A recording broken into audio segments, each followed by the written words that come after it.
사도행전 2장 14절서부터 21절까지 찾으신 줄 알고 한 절씩 저와 함께 교독하시겠습니다. 베드로가 열한 사도와 함께 서서 소리를 높여 이르되 유대인들과 예루살렘에 사는 모든 사람들아 이 일을 너희로 알게 할 것이니 내 말에 귀를 기울이라.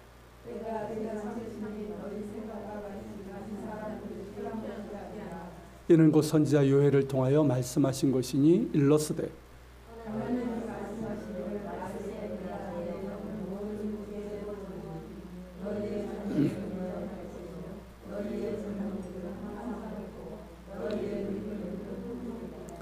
그때 내가 내 영을 내 남종과 여종들에게 부어 주리니 그들이 예언할 것이요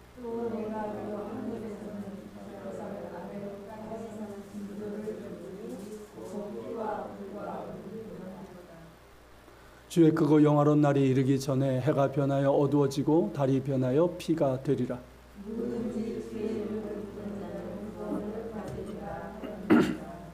아멘. 자, 먼저 화면을 한번 보시죠. 지난 주일에 오순절 성령 강림 사건에 대해서 우리가 말씀을 나누었죠. 그 장소가 보통 이제 마가의 다락방, 우리 성경에는 마가의 다락방으로 되어 있는데 실제로는 우리나라에 있는 그런 다락방이 아니고요. 2층 넓은 홀을 말합니다. 바로 이곳인데 이 장소가 마가의 다락방이 있던 그 자리예요. 그때의 그것은 아니고 그 자리에 십자군 전쟁 이후에 만들어진 곳입니다. 형태는 다르지만 위치와 크기는 같다고 합니다. 예수님께서 이제 십자가 고난을 앞두고 제자들과 유월절 만찬을 하셨잖아요. 그 장소이기도 하고요. 그리고 이제 120명의 신도들이 함께 기도하는 가운데 성령 강림을 경험한 장소입니다. 그러니까 최초의 교회 자리이기도 한 것이죠. 그리고 이제 다음 그림은 구스타프 도레라고 이제 이 판화로 굉장히 유명한 분의 그림이에요. 오순절 성령 강림인데 사도행전에 보면 어떻습니까? 마치 불에 혀처럼 갈라지는 것들이 그들에게 보여 각 사람 위에 하나씩 임하여 있었다라고 했잖아요. 그것을 이제 기초해서 그린 겁니다. 사람의 상상력의 한계죠. 그죠? 그리고 이제 성령 강림이 있고 120명의 신도들은 성령의 말하게 하심에 따라 각각 다른 언어로 말하기 시작했고 그 말하게 하신 내용이 뭐였습니까? 똑같았죠. 내용은 하나님의 큰 일, 그러니까 하나님께서 예수 그리스도를 통해서 하신 그 큰 일에 대한 것이었어요. 그러니까 오순절이니까 3대 절기 중에 하나니까 이 예루살렘에는 로마 제국 전역에서 온 유대인들과 또 유대교로 개종한 이방인들로 가득 차 있었습니다. 그런데 그들이 갑자기 자신이 태어나고 살고 있는 그 지역의 언어를 듣게 된 거죠. 그러니까 놀라고 신기하게 여기면 확인해 보니까 누구였습니까? 갈릴리 사람들이었다는 거죠. 즉 갈릴리 촌놈들이란 뜻이에요. 갈릴리 사람이란 뜻은. 자, 그들은 뭐 그런 먼 곳에 간 적도 없고 언어를 모르는 사람들이에요. 그런데 그들이 내가 태어난 곳에서 내가 살고 있는 그 지역의 언어로 말하고 있고 그것도 하나님의 큰 일에 대해서 말하고 있으니까 놀라고 당황할 수밖에 없는 거죠. 그런데 이제 어떤 사람들은 조롱하면서 저들이 세술에 취했다. 세술에 취해가지고 지금 횡설수설하고 있는 것이다. 이런 말을 했어요. 이런 조롱이 사람들 가운데 퍼진 것 같아요. 뭐 언제나 그렇지만 사람들은 어떻습니까? 이 부정적인 이런 이야기, 거짓 뉴스에 잘 넘어가죠. 퍼진 것 같아요. 자, 이에 대해서 베드로가 열한 사도와 함께 서서 소리를 높여 너희가 생각하는 것처럼 술에 취한 것이 아니라 성경의 예언이 성취된 사건임을 말하게 됩니다. 이른바 이제 오순절 설교인데 그 유명한 설교가 시작이 됩니다. 때는 이제 베드로가 말한 것처럼 제3시예요. 오늘날로 하면 오전 9시입니다. 오전 9시니까 그들이 말한 것처럼 술에 취한 게 아니라는 거죠. 성령 강림은 이보다 더 이른 시간이었겠고요. 또한 이제 베드로가 설교를 행한 장소가 어딘가 하면 대부분의 학자들은 여길 얘기합니다. 여기 이제 성전이고요. 성전 남쪽이에요. 성전 남쪽에 저기 계단 있는 거 보이시죠? 그리고 문이 있고 저희가 일반 백성들이 성전으로 들어갈 때 올라가던 계단이고 문입니다. 저 문을 훌다 문이라고 불러요. 저기 이제 널찍한 계단들이 있고요. 지금 이제 예루살렘에 가면 이 유적이 남아 있습니다. 아주 이제 넓은 이제 계단들, 아주 넓은 장소예요. 이곳에서 보통 랍비들이 그냥 올라간 것이 아니라 랍비들이 성경을 가르치기도 하고요. 그리고 이제 성경에 대해서 토론하기도 했습니다. 그러니까 예수님이 12살인가에 예루살렘에 이제 같이 뭐 이렇게 절기 때 갔다가 돌아오는데 예수님이 안 보였죠. 그래가지고 찾아가 봤더니 어땠습니까? 이 랍비들하고 설교한다라고 성경을 토론하고 있었다고 그랬죠. 바로 이 장소예요. 그런 장소입니다. 자, 그러니까 이제 지금 여러분들이 이 지도에서 보시는 것처럼 잘 보이십니까? 먼저 이 아래쪽에 보면 거기가 이제 오순절 성령 강림이 있었던 마가의 다락방이라고 하는 그 장소가 있는 곳이고요. 그리고 이제 거기는 그렇게 넓은 공간이 없어요. 그래서 이제 베드로와 사도들이 어디로?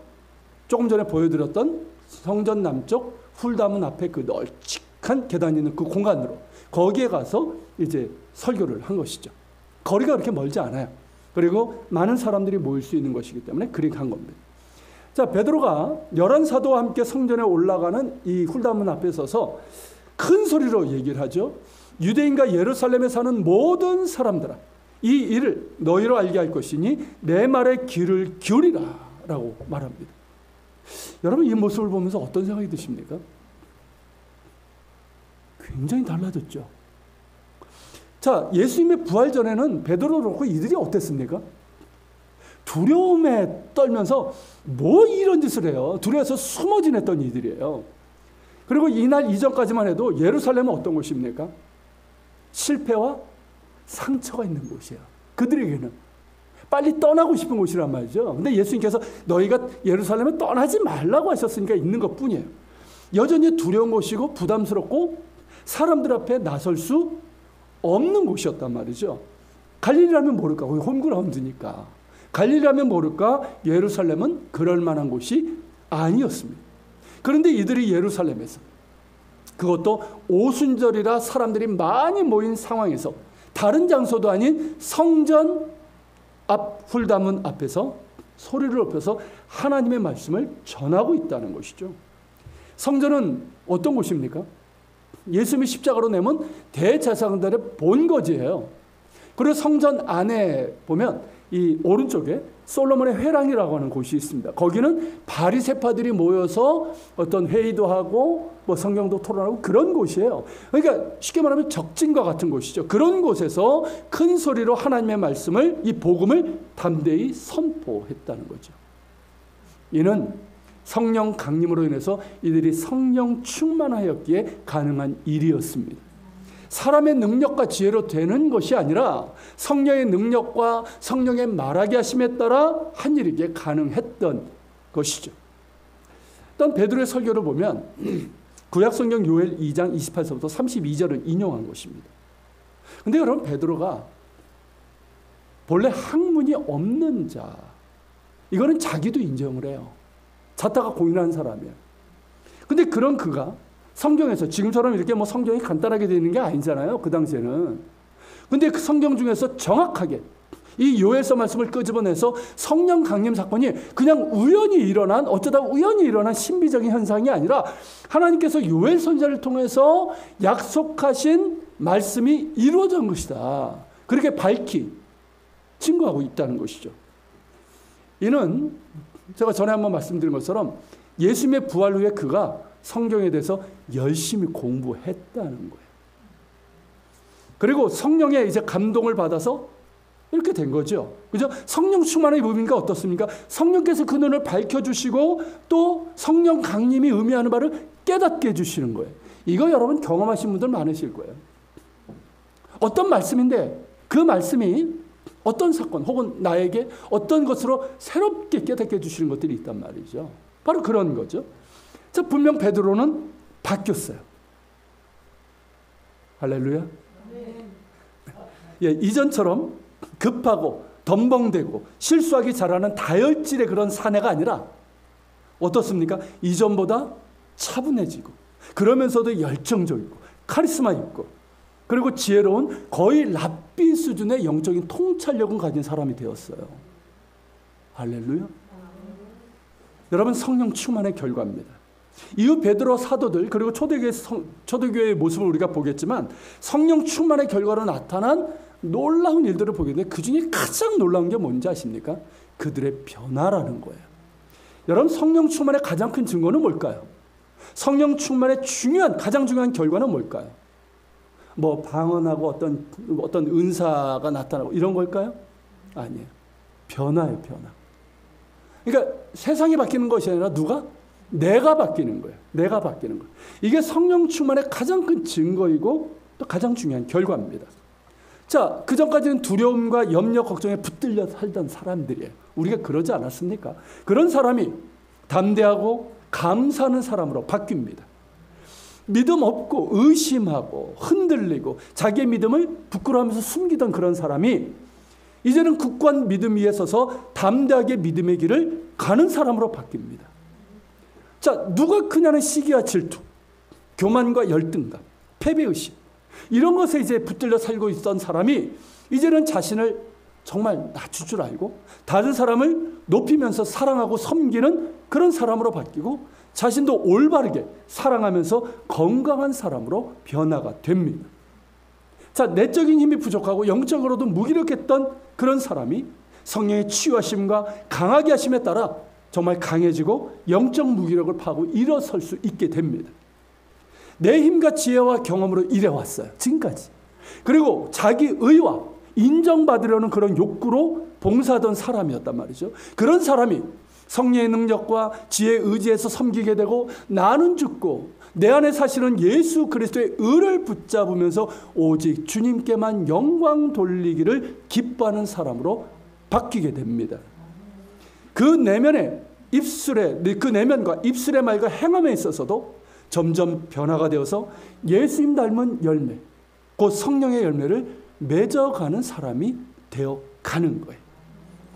이처럼 여러분, 성령 충만의 가장 큰 증거이자 가장 중요한 결과는 나 자신의 변화예요.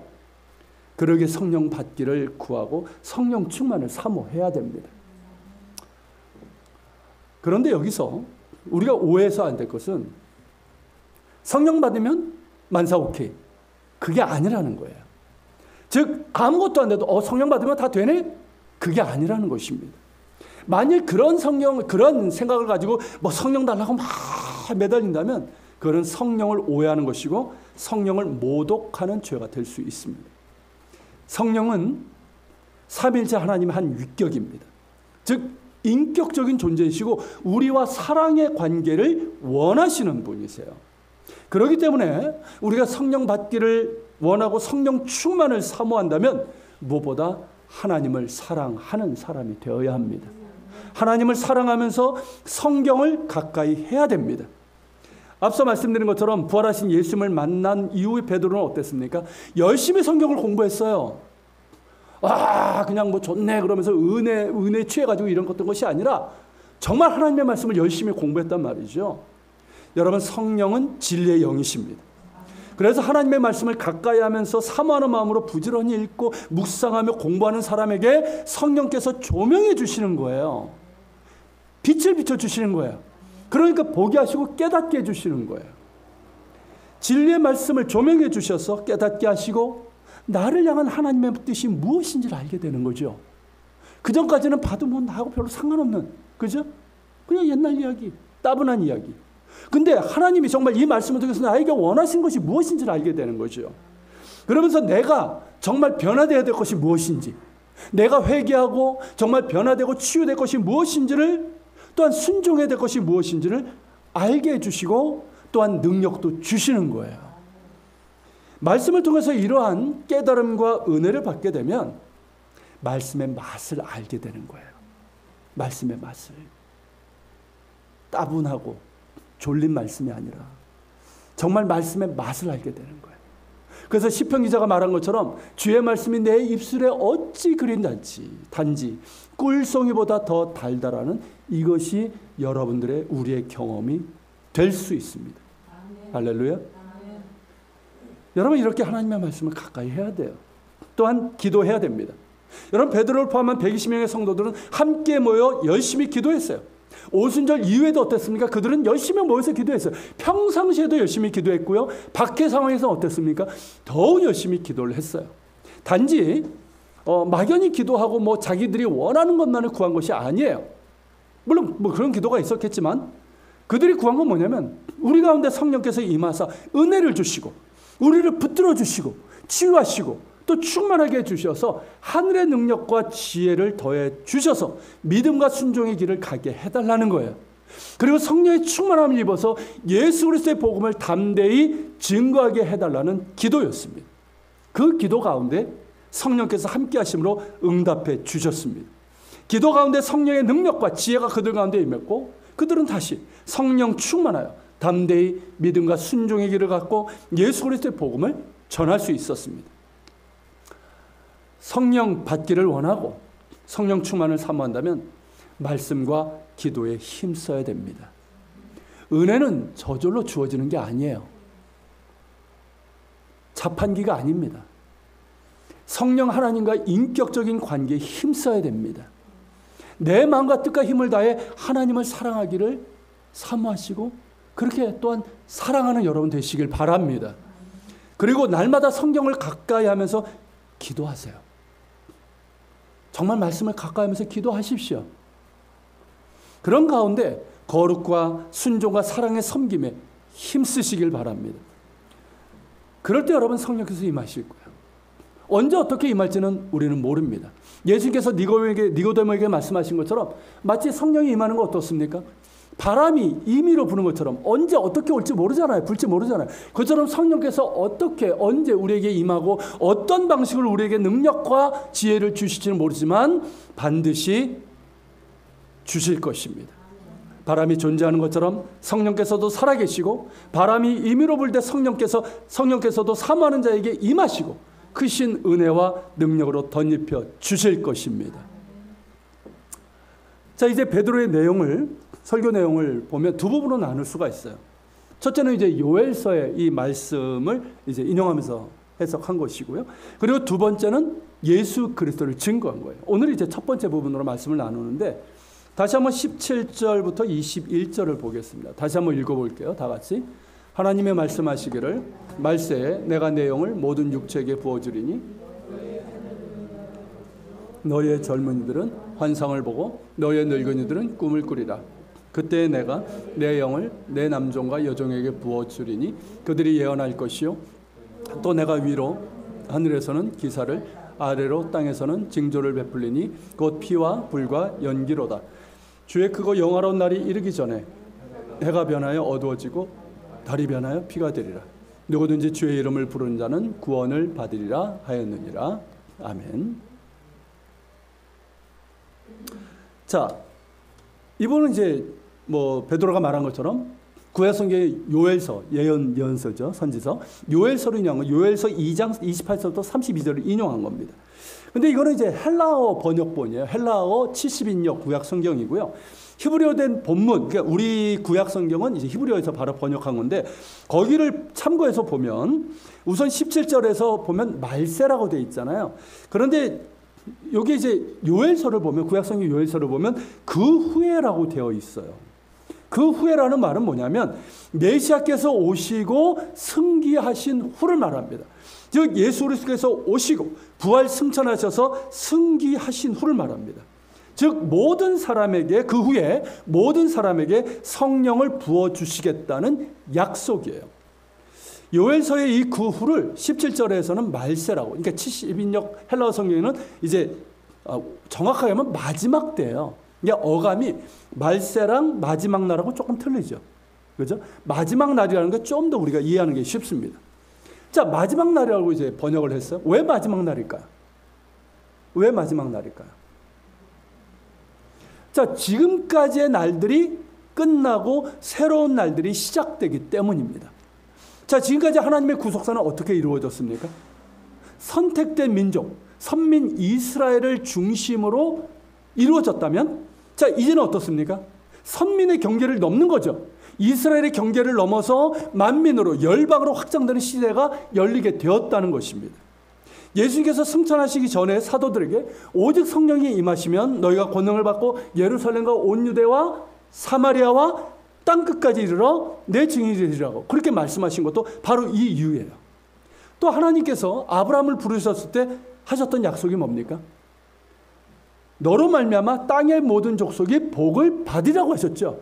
그 복이 뭡니까, 여러분? 이 메시아를 통한 구원이에요.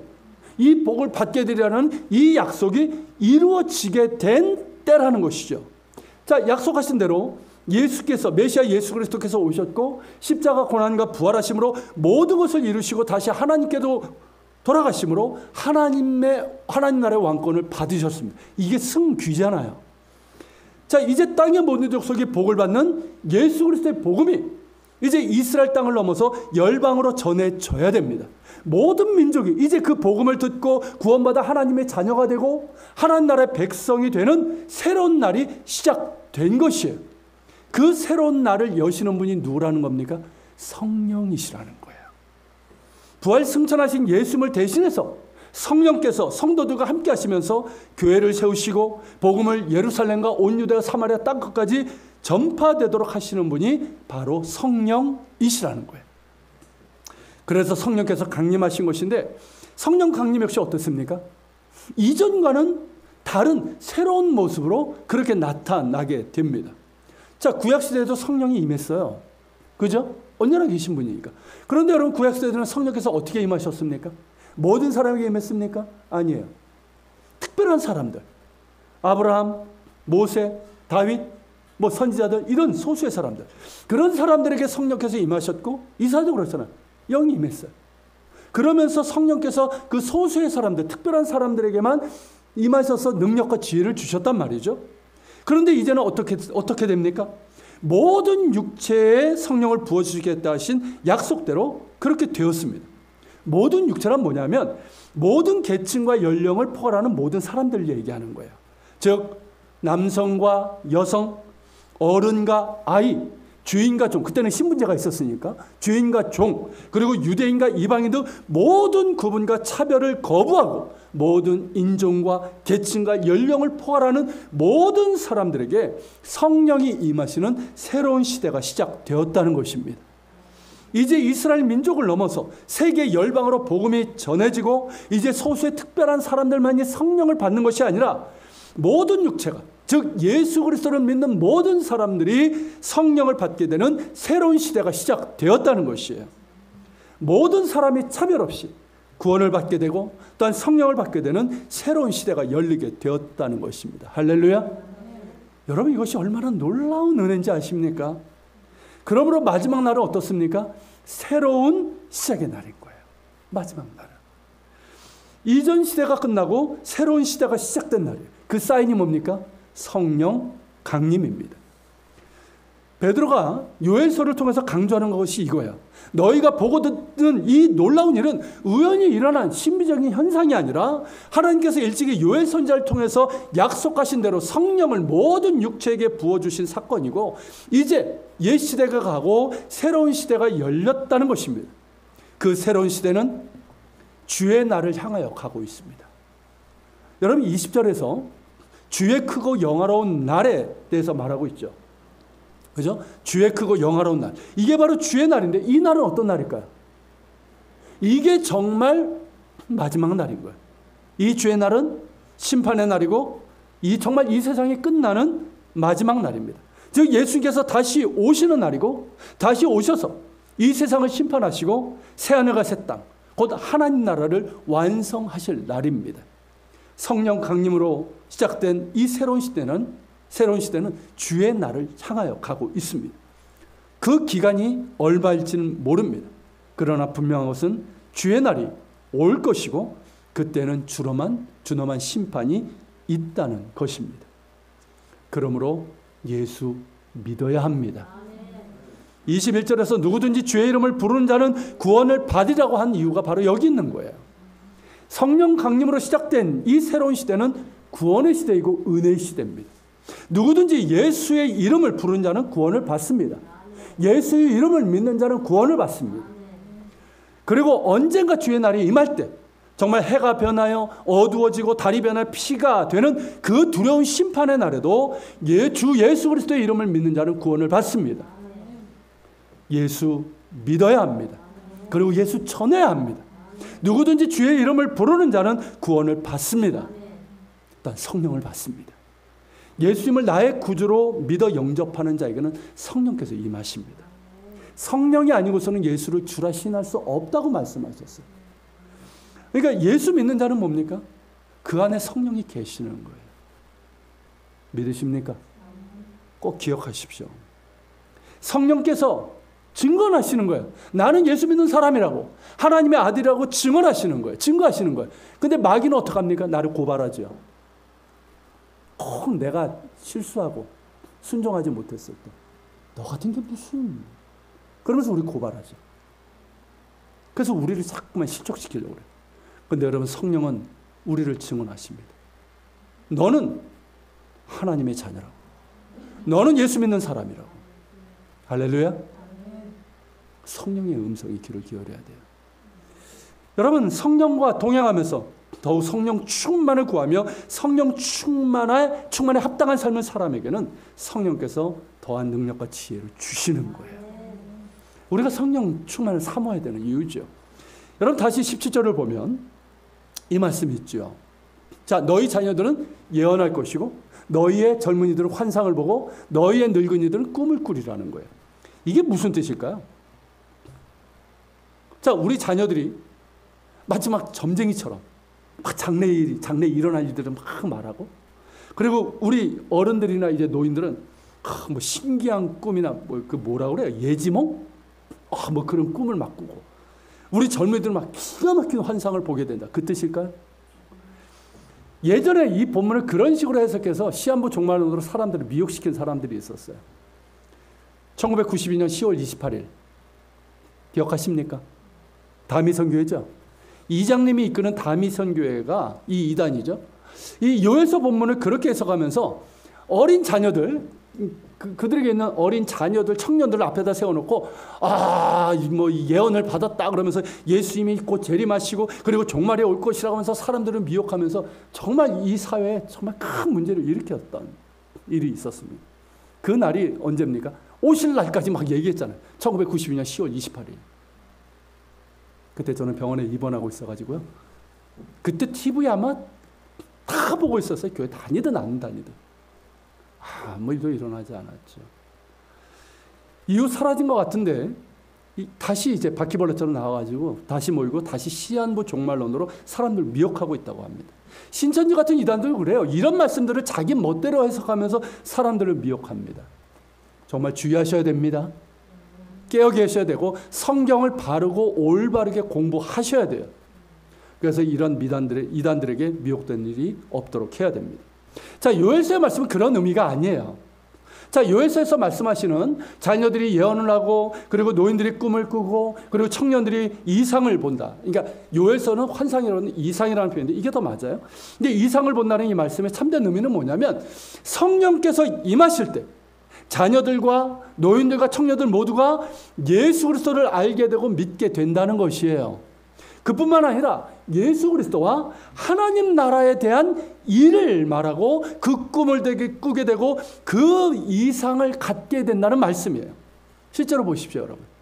성령이 아니고서는 예수를 주라 시인할 수 없다고 성경 말씀하고 있죠. 즉 우리가 예수님을 주님으로 믿는 것은 나의 이성과 의지로만 되는 것이 아니라 성령의 역사로 된 것이란 뜻이에요. 그렇기 때문에 내가 예수님을 믿는다는 말은 내 안에 누가 계시다는 뜻입니까? 예, 성령께서 계시다는 뜻이에요.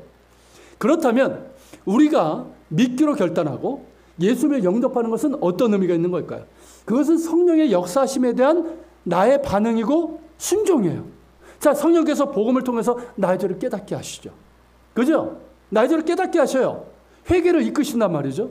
그리고 예수님께서 나를 구원하실 주님이심을 깨우쳐 주실 때 그런 성령의 역사심에 내가 반응하고 순종하는 게 그게 뭡니까? 그게 예수님을 영접하는 거예요. 믿는 거예요.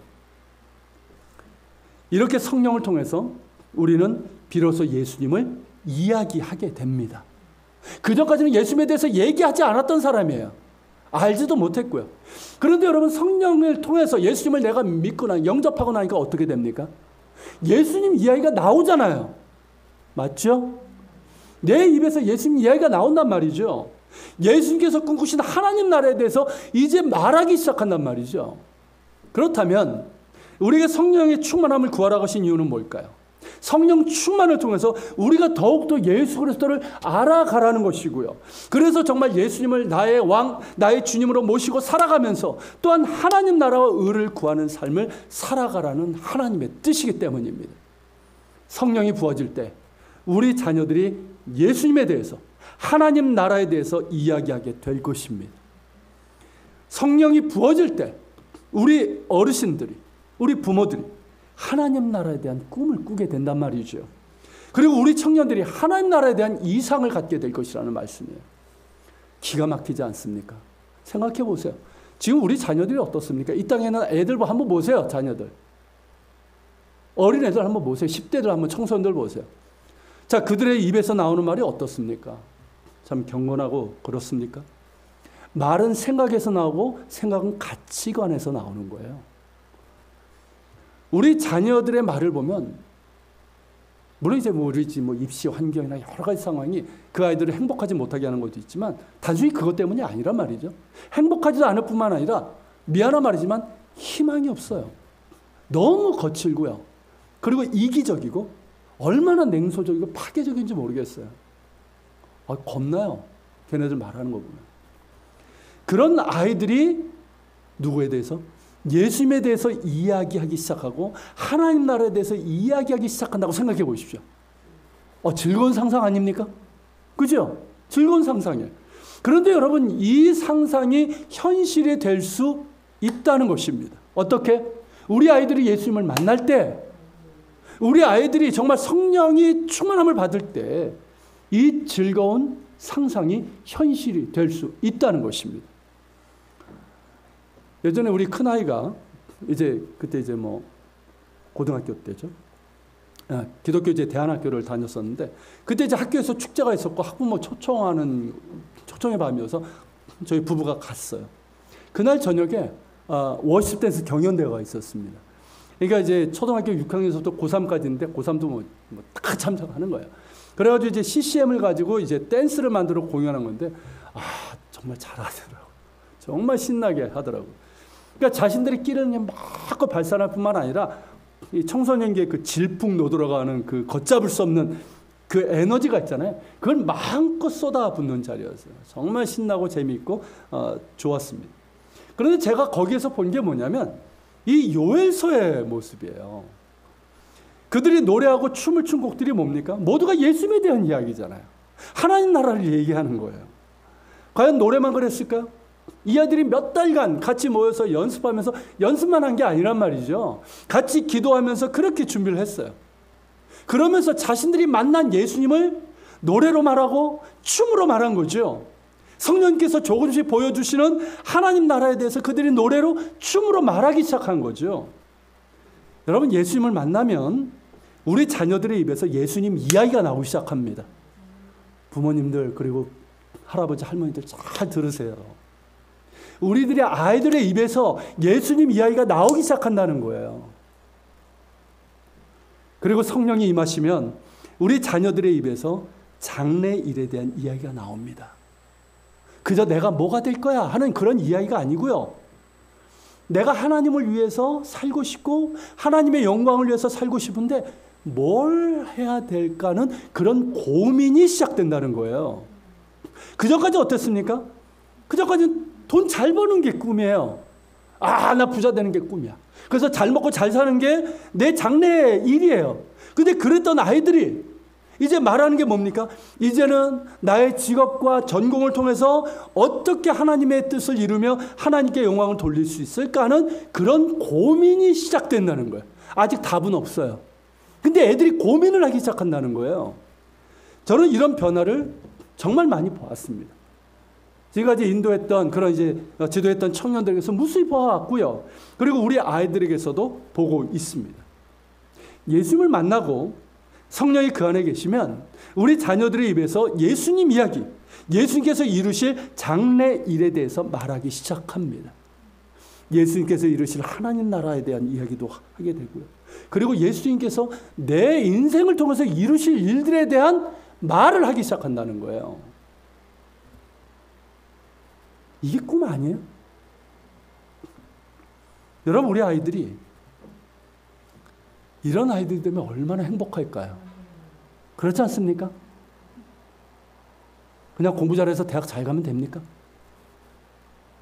우리 아이들이 정말 그 속에 예수님이 있고 정말 성령이 계셔서 예수님에 대해서 말하기 시작하고 예수님께서 이루실 장래일에 대해서 말하기 시작한다면, 고민할 수 있다면 그것만큼 행복한 일이 없는 거예요. 그러므로 여러분, 우리 자녀들에게 가장 중요한 것은 복음이에요.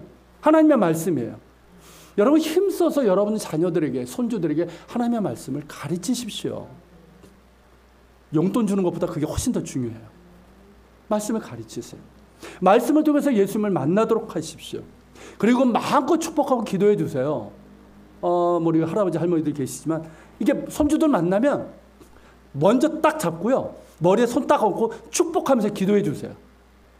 그러면서 예수님 이야기를 하시라고요. 여러분들이 그냥 예쁘다 예쁘다 쪽쪽쪽 하지 마시고 그걸로 끝나지 마시고 정말 손을 얹고 축복하세요. 예수님 이야기를 여러분들이 하시면서 축복해 주세요. 그 인생을 축복해 주세요. 그래서 우리 자녀들이 정말 그들의 입에서 예수님 이야기가 나오고 하나님께서 이루실 그 일들에 대해서 말하기 시작하는 그런 아이들이 될 수 있도록 그렇게 축복하면서 기도하시길 바랍니다. 우리 부모된 사람들이나 노인들도 마찬가지죠. 자, 본문에 이제 노인들은 꿈을 꾼다고 했어요. 이게 무슨 뜻일까요? 뭐 이제 나이가 들고 그러게 되면 아무래도 뭐 인생이 얼마 남지 않죠. 그래서 뭐 멀지 않은 천국을 바라본다, 소망이다, 천국에 대한 소망, 그걸 얘기하는 게 아니에요. 물론 성령 충만하면 천국에 대한 믿음과 소망도 분명해집니다. 그러니까 그 마음 가운데 어떻습니까? 평안이 있는 거예요. 감사가 주어지는 거죠. 그런데 요엘서 말씀은 뭐냐면 그 차원을 뛰어넘어서 성령 받은 어르신, 성령 충만한 부모님들은 예수님에 대한 꿈, 하나님 나라에 대한 꿈을 여전히 가지게 된다는 거예요. 여러분, 지금 뭐 100세 시대고 지금 노령 인구들이 많아지고 있지만 모습을 보면 어떻습니까? 미안하지만 수명만 연장된 것 같아요. 수명만 연장돼서 실제로 보면 어떻습니까? 얼마나 무기력하고 꿈도 없어요. 그러면서 어떻습니까? 비전도 그렇게 살아가는 분들이 얼마나 많은지 몰라요. 그런데 여러분, 성경에 갈렙 아시잖아요. 갈렙이 나이가 몇이었습니까? 그 엄청난 말을 했을 때가 이 산지를 내게 주소서. 85세였어요. 그 노인네가 그 85세 나이에 이 산지를 주소서 하는, 이게 무슨 뜻입니까? 욕심이에요? 아니에요. 꿈이 있는 거예요. 꿈이. 여전히 몸은 뭐 예전 같지 않죠. 그렇지만 하나님께서 주신 꿈이 있는 거예요. 꿈이. 그러니까 가슴이 뜨거운 거예요. 이 뜨거운 열정이 있으니까 꿈이 있는 거죠. 그러니까 이 산지를 내게 주소서. 여러분, 이런 하나님 나라의 꿈을 가지고 기도하고 얼마나 멋있는 노년입니까? 그러면서 우리 젊은 세대들에게 도전을 주는 거죠. 흔히 말하는 꼰대 세대가 아니라 정말 젊은 세대들에게 도전을 주고 축복해 줄 수 있는 그런 노년이, 그런 부모가 되는 거죠. 장년이 되는 거예요. 그렇게 어르신들도 어떻습니까? 꿈을 가지고 새롭게 도전하는 거예요. 이 나이에 뭘 해? 그게 아니라 내 몸도 이런데 뭘 해? 그게 아니라 정말 하나님께 주시는 그 꿈을 가지고 열정을 가지고 새롭게 도전하는 거죠. 그렇지 않습니까? 꿈 있는 사람은요, 당장 내일 숨을 거둬도 젊게 살 수가 있는 거예요. 그런 여러분 되시길 바랍니다. 물론 운동도 열심히 하시고요. 그래서 노년에도 변함없이 주님을 위해서 살아갈 수 있고 하나님 나라와 의를 구하는 삶을 살아가는 거예요. 여러분, 이것이 최고의 노후 대책 아닐까요? 여러분, 이런 할아버지 할머니들의 자녀들이 좋아하지 않겠습니까? 노년에도 하나님 나라의 꿈을 꿀 수 있는 우리 어르신들 되시고 우리 장년, 우리 부모님들 다 되시기를 축원합니다. 그리고 청년들이 이상을 보게 될 것이라고 했어요. 환상이라는 것보다 이제 요엘서에 있는 것처럼 이상이 본문 의미, 우리가 이해하는데 좀 더 맞아요. 근데 여러분, 이상이라는 게 뭘까요? 이게 영어로 하면 비전이에요. 비전. 영어 성경에서는 Your young man will see vision이라고 해요. 너희 젊은이들이 비전을 보게 될 것이다 말씀하고 있어요. 비전, 히브리어로 하면은 하존이라는 단어예요. 이건 제가 제 이사에서 새벽 기도 때 첫 시간에 말씀드린 것처럼 하존이라는 단어는 뭐냐면 내다본다, 미리 본다 이런 뜻이에요. 근데 이것은 가슴과 관련이 있어요. 가슴과. 결론적으로 말씀드리면 뭐냐면 하존, 그러니까 영어로 하면 비전인데 이게 뭐냐? 가슴으로 보는 거예요. 가슴으로. 그 가슴에 뜨거운 열정이 있기 때문에 보이는 거예요. 볼 수 있는 거예요. 실제로 여러분 가슴에 뜨거운 열정이 있는 사람이 볼 수 있어요. 그 가슴에 아무런 열정이 없는 사람은 보이질 않아요. 볼 수도 없고요. 근데 가슴에 뜨거운 열정이 있는 사람은 보입니다. 그러니까 보이니까 어떻습니까? 더 가슴이 뜨거워지는 거죠. 그러면서 그 뜨거운 가슴과 그 비전을 가지고 앞으로 나아가는 거예요. 힘있게 나아갈 수 있는 거예요. 그런데 여러분, 가슴을 뜨겁게 하는 것, 그것이 무엇입니까? 하나님의 말씀이라는 거예요. 하나님 말씀 가운데 역사하시는 성령이시라는 거예요. 우리 청년들의 가슴에 하나님의 말씀이 들어가고 성령 충만하게 되면 말씀을 통해 하나님께서 보여주시는 것들이 생기게 됩니다. 말씀을 통해서 하나님 나라를 보게 되는 거예요. 내 삶을 통해서, 내 인생을 통해서 역사하시는 하나님의 손길도 보게 될 것입니다. 그것을 보게 될 때 우리 청년들의 가슴이 뜨거워지는 거예요. 저도 그랬어요. 저도 20대 때 그렇게 주의 말씀이 들어가고 그래서 뜨거워지고 보게 된 거예요. 하나님 나라를 보게 됐어요. 그 뜨거운 가슴을 가지고 하나님 나라를 바라보며 앞으로 나가게 되는 거예요. 우리 청년들의 삶이 현실이 어떤지 아시잖아요. 그죠? 뭐 아프니까 청춘이다. 그냥 아프면 아픈 거지. 자, 이 많은 어려움들이 있단 말이죠. 이들의 앞날에. 정말 이 청년들의 의욕과 꿈을 꺾을 만한 어려움과 한계들을 만날 수 있습니다. 우리 사회가 그렇단 말이죠.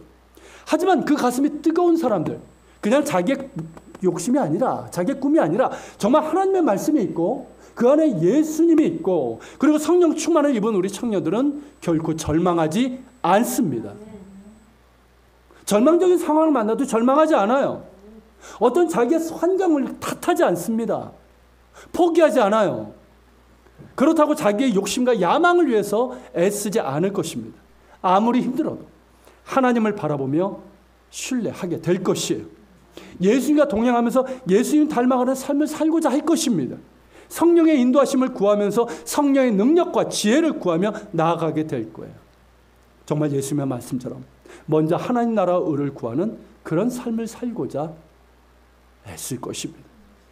저는 이것이 그 가슴에 하나님의 말씀이 있고 예수님이 있고 성령의 충만함을 입은 청년들의 모습이라 믿습니다.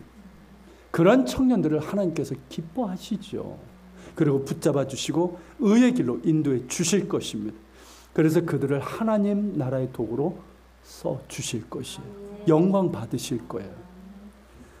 우리 청년들이 그런 사람들이 되기를 축복합니다. 그냥 평범하게 대학 다니다가 취업하고 그러다가 결혼하고 아이들 낳고 잘 먹고 잘 사는 그렇게 살다 가는 그런 인생이 아니라 정말 말씀의 사람, 예수의 사람, 성령의 사람이 되어서 나의 주인 되시는 예수님 위해서 살아가고 예수님께서 꿈꾸시는 하나님 나라를 나도 성령 안에서 꿈꾸는 거예요. 그게 비전이란 말이죠. 그러면서 그 나라와 하나님 영광을 위해서 살아가겠다는 결단과 실천이 있는 우리 청년들이 다 될 수 있기를 축복합니다. 우리 옆에 그리고 가정에서도 옆에 자녀나 이렇게 좀 있으면은 서로 한번 축복하면서 인사하겠습니다. 한번 축복합시다. 성령 충만한 우리 청년들 되시길 바라고 자녀들 되길 바랍니다. 노년들 되시고요. 우리 모두 성령 충만한 사람들 되시기를 다시 한번 축복합니다. 우리 같이 기도하겠습니다. 오늘 말씀을 기억하면서 기도합시다. 성령 강림 사건은 베드로가 말한 것처럼 하나님께서 일찍이 요엘 선지자를 통해서 약속하신 그 말씀이 이루어진 사건이고 이제 옛시대는 가고 새로운 시대가 시작됐음을 알리고 있습니다. 그리고 그러기 때문에 우리는 예수 믿어야 되고 예수 전해야 됩니다. 그리고 성령 충만을 더욱더 사모하며 성령 충만을 받아야 됩니다. 이 시간 기도합시다. 주님 성령 충만한 저희들 되게 주시옵소서. 우리 자녀들이 예수님에 대해서 말하기 시작하고 하나님 나라에 대한 이야기를 하는 아이들이 되길 원합니다. 하나님, 우리 청년들이 하나님 나라의 비전을 보는 가슴이 뜨거운 열정과 비전의 사람들이 되길 원합니다. 그리고 하나님, 우리 부모 세대들, 우리 어르신들이 하나님 나라의 꿈을 갖고 정말 갈렙처럼 나이가 늘어도 그 몸은 예전 같지 않아도 이 산지를 내게 주소서 하는 가슴 뜨거운 열정과 비전이 있게 하여 주시옵소서. 우리 같이 기도하며 주님 앞에 나아갑시다. 살아계신 주님, 이 시간 기도하며 주님 앞에 나아갑니다. 걸어가신 성령님 우리 가운데 임재하시고 저를 도와주시옵소서. 교회를 통해서 아버지 하나님 말씀하신 그대로 이루시고 또한 성령을 허락하신 주님, 이제 새로운 시대가 되었습니다. 이제 주님, 누구든지 주의 이름을 부르는 자는 구원을 받고 성령을 받습니다. 이제 새로운 시대가 되었습니다. 교회를 세우시고 복음이 땅 끝까지 전파되는 그 일을 성령하고 계시고 우리가 하나님 그 도구가 되기를 원합니다. 아버지 하나님, 우리 모두가 예수 믿게 하시고 예수님을 전하는 저희들 되게 하여 주옵소서. 또한 주님, 요에서의 말씀처럼 우리가 성령 충만한 우리 자녀들이 정말 주님 예수님에 대해서 말하고 예수께서 행하실 그 일들에 있어서 말하기 시작하는 우리 믿음의 자녀들, 성령 충만한 자녀들을 원하고 우리 청년들이 하나님의 말씀으로 인해서 어떤 성령 충만하여 하나님 나라의 비전을 보는 아이들 되기를 원합니다. 또한 우리 부모들이, 우리 노년들이 정말 하나님 나라의 꿈을 가진 이 산지를 내게 주소서 하는 그런 사람들이 될 수 있기를 원합니다. 오 주님, 함께 하시고 주인 되어 주시옵소서. 걸어가신 주님, 성령께서 임재하시고 우리 가운데 깨워주시옵소서. 걸어가신 주님, 우리 함께 해주시고 성령의 충만함을 원하오니 주님 함께 하시고 도와주시길 원합니다. 우리 자녀들을 축복합니다. 우리 청년들을 축복합니다. 우리 아버지 하나님, 부모님들, 또 아버지 어르신들을 축복합니다. 주님, 성령의 충만함을 부어주시고 주님, 그렇게 성령 충만한 세대로 하나님 나라를 구하며 그렇게 하나님께 영광 돌리는 자녀들, 세대를 되게 하여 주시옵소서.